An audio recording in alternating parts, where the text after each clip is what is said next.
Friends, are you planning a budget trip to Ladakh and wondering how can you plan such a trip to this remotest region of the Himalayas? In my last video, I shared how can you calculate the budget or a cost of a Leh Ladakh trip. Did you check that video out yet? No? Well, you can start from there. If yes, then you already know that the problem is any Leh Ladakh trip itinerary will need a good number of days in hand, minimum of about 10 to 11 days. Hence, the importance of amount of money spent per day becomes very important to reduce the overall cost of a Leh Ladakh road trip. Today in this Express FAQ series on traveling to Ladakh, I'm going to answer this big question that so many readers on my travel blog ask me, can I make a budget trip to Leh Ladakh? So let's get started.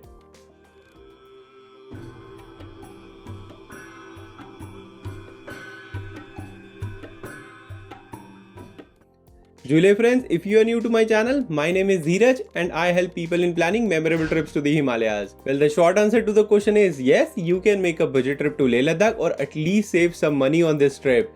And I will share 7 tips on how to do it. So let's check them out one by one. Number 1. Travel in the shoulder season months, which are like April and May and September and October.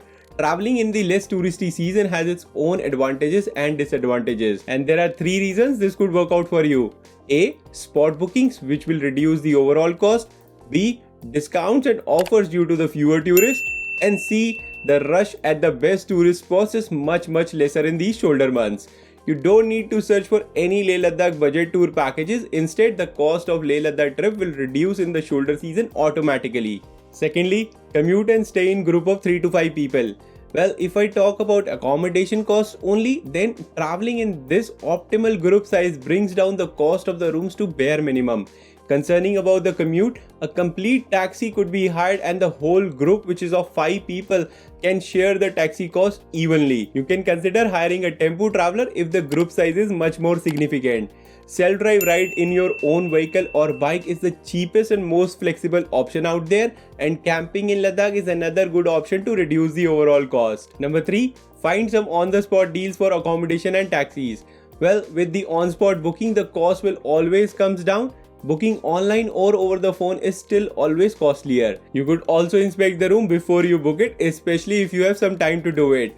Booking on the spot also brings flexibility in your itinerary as well. Contacting to taxi drivers directly would usually get a very good deal in terms of commute option, and do not forget to leave early and sleep early principle, which I always talk about, because what happens is when you reach later in the day, you have less margin for negotiations. Point number 4. Wisely choose your accommodation option and its location. Well, consider living in a guest house or a homestay option in Ladakh, which are also now well versed with cleanliness, comfortable beds and western toilets, though sometimes these are shared ones. In order to find decent yet economic places to stay in Manali, you can stay at Old Manali, Manali Nagar Road or Vashisht.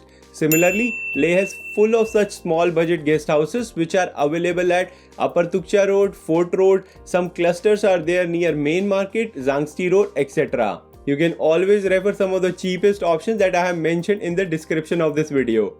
Similarly, point number 5. Wisely choose your places to eat as well. If you eat at some local dhaba, then along with saving some good amount of money, you also give yourself a chance to taste local food as well as fresh food in general. You should try and give yourself a chance to eat local Ladakhi or Tibetan home cooked meal at such local eating joints. It does not mean that you don't eat at good restaurants, but all I'm trying to say over here is that you should make a mix of both to balance out the budget. And just extending on these 5 tips, number 6, you can pay for individual meals as well. Well, though in a group of friends, sometimes it looks odd in a country like ours, but it is quite common to pay on the table individually, and there is nothing wrong in it at all. Well, I know things can get a little messy in this case, and if you are not used to it or people in the group are not so proactive, but if done correctly, it helps in saving some money. And lastly, point number 7, if you are traveling to Leh Ladakh by air, then you should plan your trip well in advance. Air tickets to Leh Ladakh in the season time are crazily high, but if you are planning well in advance, you can always keep a lookout for those flash sales from SpiceJet, Indigo or GoAir. So friends, this was all about the tips that you can follow to save some money on your budget trip to Leh Ladakh. I hope you found them useful. In my next video, I'll talk about the tips and tricks for planning a backpacking solo Leh Ladakh road trip. So stay tuned my friends, and I'll see you in my next video. Now in the end, if you found this video helpful, please do not forget to give it a thumbs up and subscribe to my YouTube channel. And in case if you need any help or have any questions on your upcoming trip to the Himalayas, please feel free to leave a comment down below and I'll be more than happy to help you out right away. Till then my friends, Jule and please keep those Himalayas clean.